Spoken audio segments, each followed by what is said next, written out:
I've got a certain amount of information on penicillin chloride where a person be given that. It can shut down the heart. They've actually gave heart patients that, and I've been told it's people that's been killed in that way where it does Oh, not show up on autopsy. What can you tell me about that? that was a bad thing. A lot of people was given that, and a lot of people was innocent that was given that. So the DNA has really helped out all this bad stuff that went on.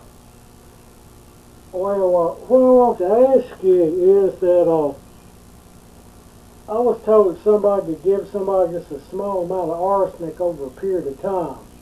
A real small amount when they died, it wouldn't show up in an autopsy. Is it anything to that or not? It wouldn't. It didn't show. It won't show up if it's given small doses for a long period of time. It won't show up. Uh, a lot of a lot of law enforcement has assumed bodies and dug them up, and they still couldn't find anything. So yeah, there's truth to it. In other words, I know this one situation where the death of the person just didn't seem right. They ruled it a massive heart attack in the hospital, yet the person had body sent off for an autopsy. Why would they have it sent off if the doctor already ruled the cause of death?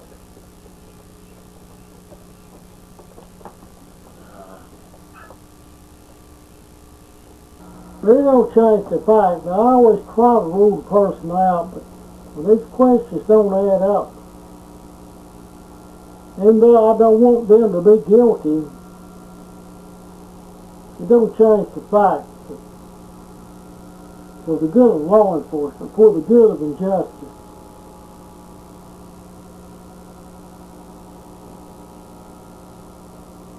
it's best to investigate these people. That's all I'm saying.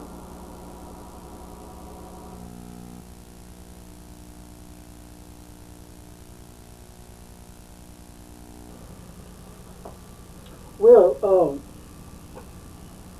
a lot of people that have been sent to prison know beyond a shadow of doubt that they were guilty. There's I feel there's a lot of innocent people being sent to prison. Now, how do you feel about that? Oh, there's a lot of people been sent to prison that wasn't guilty. I think a lot of corruption in law enforcement through the years that they had the pressure from the departments ahead of them, higher up than them, and they had pressure on them to find somebody guilty. And I think that's the reason a lot of the people that were sent to prison that wasn't guilty. That's the reason they got there, is because of pressure on the department to pin it on somebody. So now that the DNA is come into play, that pressure's not there anymore. They don't feel like they got to get somebody that quick, because if they put somebody in there that's not guilty and they find it out later, they got all this money to pay out to these people that spent time in jail and wasn't guilty. They have to pay them off, and that goes into a lot of enforcement's budgets. So it's a big difference now.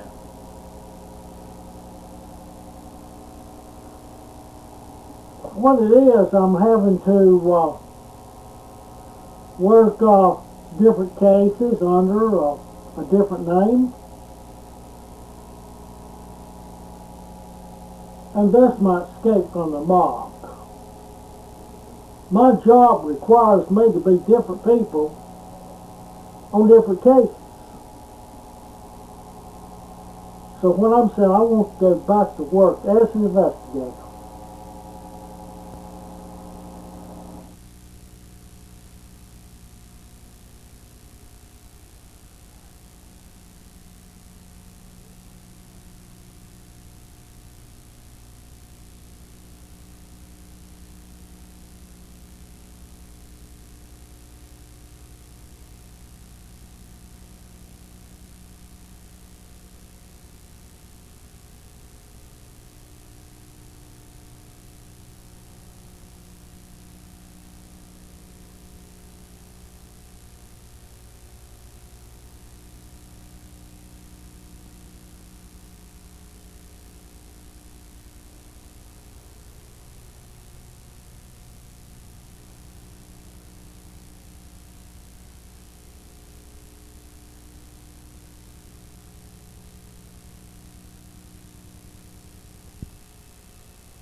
What do you mean, no evidence? I mean, two people's attacked me at this cabin that you saw me stay at. I mean, what you got to have them to kill me before you get evidence? You know, when you ask questions, that's the risk you take. You know, when you ride a horse, you fall to the ground. When you ask people a lot of questions, you can get knocked to the ground. That's just the risk. The danger's in it. But what you're telling me is you've got to have a dead corpse, which would be mine, before there's any evidence of foul play. Now, I can't buy that. You can do better than that. I mean, you've been in law enforcement for years. You can do better than that. Sensation has a kiss for our audience. John is very pleased. Every fine performance deserves a bouquet of flowers. John grabs at Connie, but alas, does she love him? Men have killed for unreturned love. We find Connie's ex-boyfriend, Robert, at Connie's dressing room door reading the bad news. Bad news? Of course. For Connie is about to marry Mr. Sugarman, a wealthy industrialist. But what he doesn't know is that Connie is to make a film in Europe, something she's always wanted. A kiss of friendship? That's not love. Mr. Morris, the play's producer, introduced by his hand. In this particular case, his hand is more important than his face. He scolds because Connie is now, in his eyes, an ingrate. Or didn't he make a great actress of her? It's enough to make a man want to commit murder. Tears are such sweet sorrow.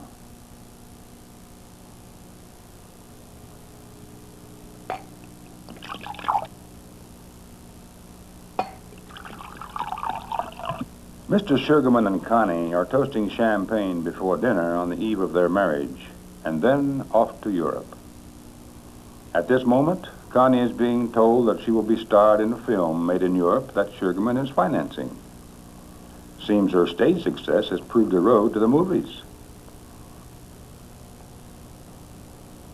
As for the silk topper Sugarman is wearing, think nothing of it. He is only a bit eccentric and must have his way. A stranger's hand at Connie's door.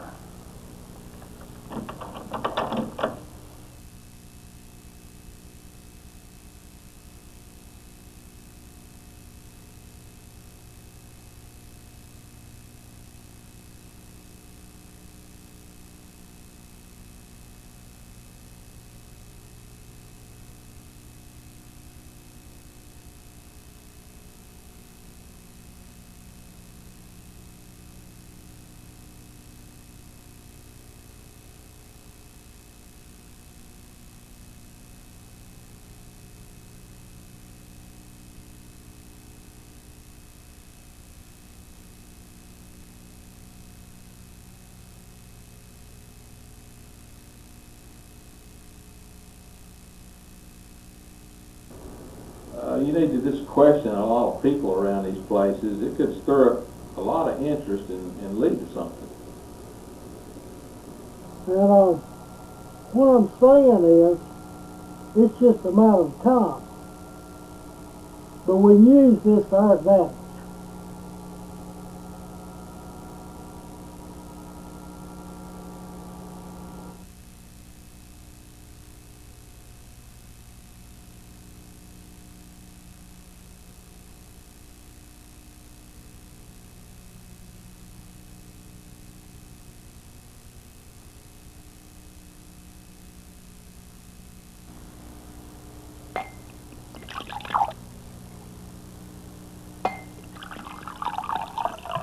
Mr. Sugarman and Connie are toasting champagne before dinner on the eve of their marriage, and then off to Europe. At this moment, Connie is being told that she will be starred in a film made in Europe that Sugarman is financing. Seems her stage success has proved a road to the movies. As for the silk topper Sugarman is wearing, think nothing of it. He is only a bit eccentric and must have his way. A stranger's hand at Connie's door.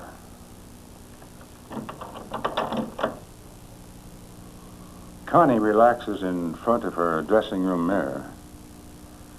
Suddenly, she is overcome by a strange feeling of uneasiness.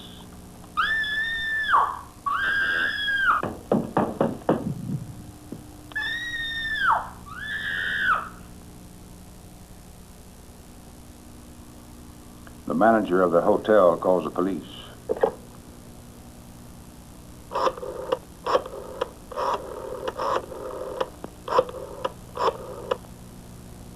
A murder has been committed. Go question these people. See what their reactions are. Just use your gut feeling.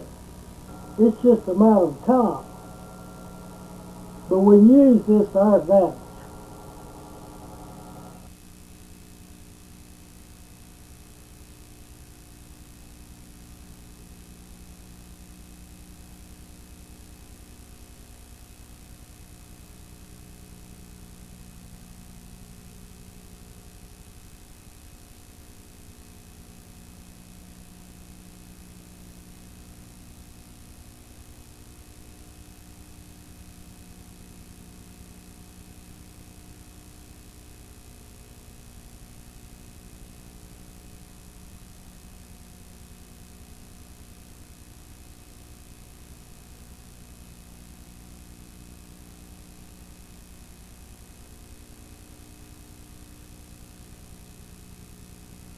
At Connie's apartment, there are 1,000,001 men.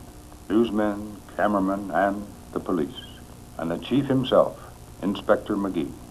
Connie is gone. Forever.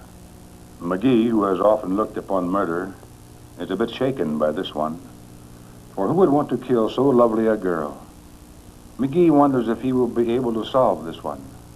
The search is on for a possible clue. Perhaps in the clothes closet?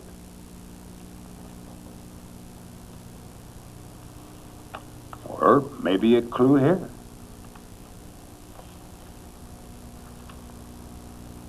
And here's a necklace.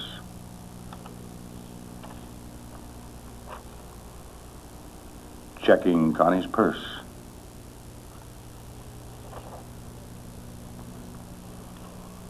Police find a stack of photographs. Looks like a lot to look into. But then, who's hiring them in their investigation? A clue here, perhaps? Seems robbery was not the motive. McGee gives a bit of attention to the photos.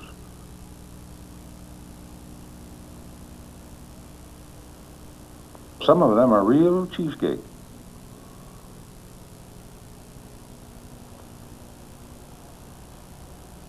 McGee ponders his next move, which is to question her friends, for her friends, too, are under suspicion.